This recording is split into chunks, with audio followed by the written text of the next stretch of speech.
Hello everyone, welcome to Lush and Salty Aquariums.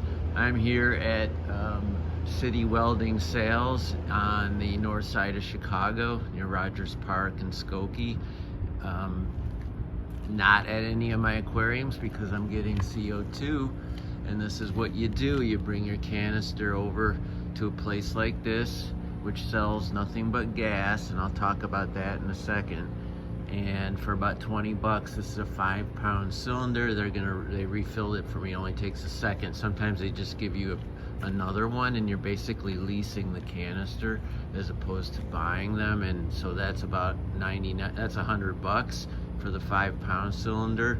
So if you're thinking about CO2, one way to go is not to fall prey to the upcharged aquarium CO2 canisters, and just kind of find a place like this in your city or township, and they'll happily supply you with what you need.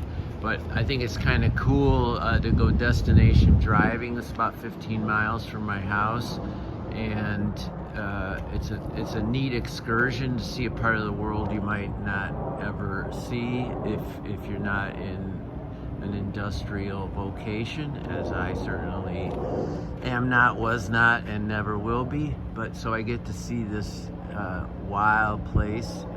It's not pretty wild. It's not wild. That's the wrong word.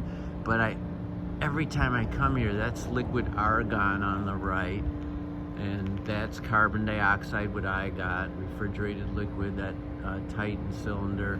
Then here is liquid oxygen. There's nitrogen. They also sell laughing gas, things like that. And here are all the different kinds of gases. I've often wondered, how do these places get a permit? Because some of this stuff is, I think, extraordinarily flammable and explosive. It seems like a pretty, I don't know, one misplaced spark or some sort of malfunction, and this place would go up like a gas factory. So I mean, it's kind of a morbid thought, but I couldn't help but have it every time I drive out of this driveway and look at all these cylinders. But it's that horrible thought aside, this place here, they're wonderful people, super kind and super good, and the price is right, and there's really not that many of them. Honestly, in a big old city, the city of big shoulders, Chicago, you'd think they'd be on every corner, but they're not. And the only place close to my house went out of business. It was a mom and pop, and so now I have to drive out here and get it. And there are a lot of places that will do one part of it, like they'll sell you a canister but they won't fill it, or they'll fill an existing canister but they won't sell you a canister or lease you one.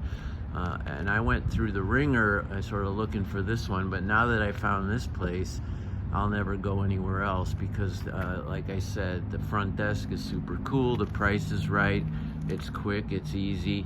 Basically, you pull into the driveway and you hand the guy who comes out there, and he takes it in and brings you out your CO2. So this 5-pound canister lasted me about, I don't know, 5 or 6 months. I was using it on a 20-gallon Oase Cinescaper tank, and it was about a bubble a second or something like that. So you get 4 to 6 months on a tank size that big. My display tank is running a 5-gallon cylinder like this, but with 2 outputs, and I anticipate that one's the next, I'm sure, to need recharging. I use a lot more CO2 in a 135-gallon tank than in a 125-gallon tank. I wanted to sort of try to politely ask, by the by, would you sell me a canister of laughing gas? I forget what the what is that, nitrogen, nitrous oxide, that's right. And of course, I'm sure you need special permits for that, or something. But I mean, people have been abusing that chemical forever and a day, and they got it here. They have every kind of gas here. So City Welding Sales in Skokie in Chicago. That's where I am on this beautiful Chicago winter day, and I'm happy to report that's what I do. It's part of the hobby, destination driving to buy CO2. All right, everybody, as usual, keep your hands in the tank unless you're running an errand like this one. Ciao for now.